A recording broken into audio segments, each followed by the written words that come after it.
Facebook ads are a powerful tool. You can do incredible things with them. You can build audiences. But if you don't have the content right, if you don't have an engaging message, you're not engaging people in the right way, in the right order, it's not going to work as well. So talk a little bit about your mindset, how it starts, as it relates to the content and where you start with it. Yeah, so a lot of clients that I've worked with in the past and just what I've been able to apply into digital marketing has been psychology principles, studying the old school mentors like Eugene Schwartz, implementing these things that a lot of people don't talk about nowadays because a lot of people don't understand them. When I started hearing Ty back in the day and then diving into Charlie Munger talk about cognitive biases, I started just trying to apply these things into digital marketing. And one of the most interesting things I found is when selling information products and working with Grant, what he would tell me and what he would preach to the world is omnipresence. So I had to figure out a way to digitize a sales process, be around somebody we were trying to sell in a way that wasn't annoying, because I didn't want to be one of the I call them the dick pill ads, which are constantly the same ad in front of you, direct response ads, just the same thing again and again and again and again. So I wanted to avoid being the digital clipboard salesperson. I wanted to contextually sell. And I wanted to do that in a way without being ignored. One of the biggest principles of psychology, when somebody's conditioned to ignore an ad, you wouldn't want to try to present your message in the form of an ad because it wouldn't work. So Facebook and Instagram, they gave us these tools first before all the other platforms did to distribute your content. And the initial objectives I would use right inside of the ads managers, a practical tip, we would run engagement campaigns. And then eventually, in the most recent times, we run video view objectives as well, optimized for through play. And long story short, if you go into the audience section, you find that besides just customer lists that you can upload, besides just retargeting our website traffic, which continued to go down in our probability to actually retarget people from ad blockers and from people just not wanting to be retargeted, content was the way to go. We decided to play into the bias of these platforms, which if you think about it, they want you to keep people on their platforms engaged, and they give you the tools to retarget people. So I took the logic of what an email list is, and I just brought it into Facebook. I said, you know what? I'm a marketing automation guy. I believe in segmenting databases and then, sending people contextual emails, and that drives a lot of sales. Why not digitize that, be omnipresent, and handle the beliefs of the people that we're trying to sell so they can be framed the right way to buy our products when we do make our direct response ads. Eventually, I call this concept, the actual method, the Venus flytrap method.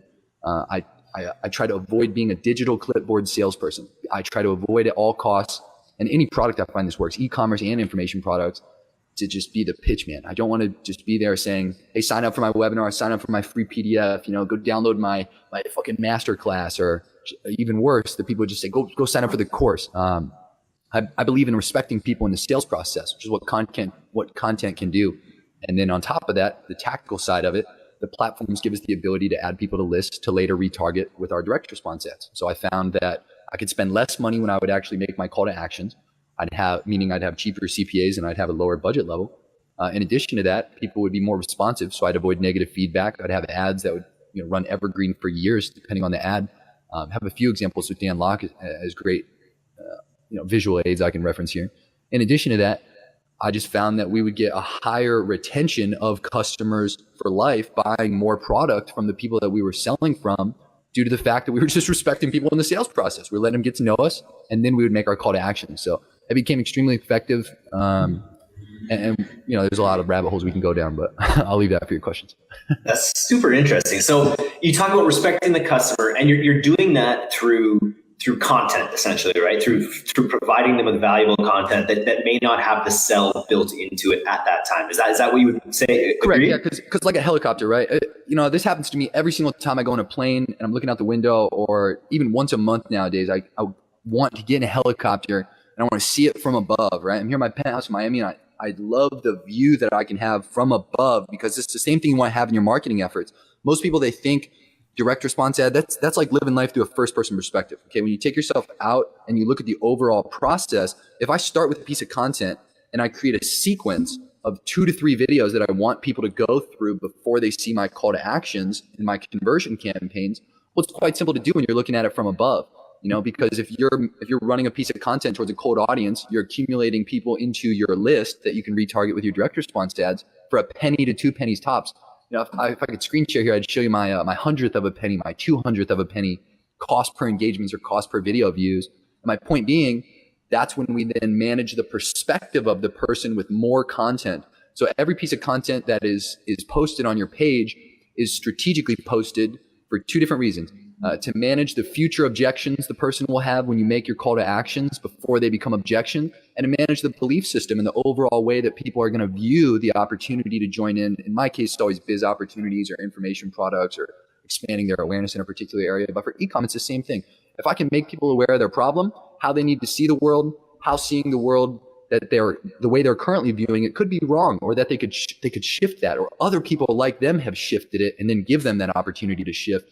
It's all kinds of cool psychological opportunities to leverage into your Facebook advertising. People need experiences to change their identities, and people always want to confirm with either the identity they are by projecting against what they see or by agreeing with it on the timeline. So long story short, content is an extremely powerful tool to once again help frame people the right way for when you make a call to actions, increase the probability of the sale. So it works through and through all kinds of industries. Very interesting. So just talking practically about layering experiences like that, I think that's super interesting. It can be done easily through retargeting, essentially, where you show someone an offer and then you sort of retarget them right away. But you're probably talking about a bit more of an inception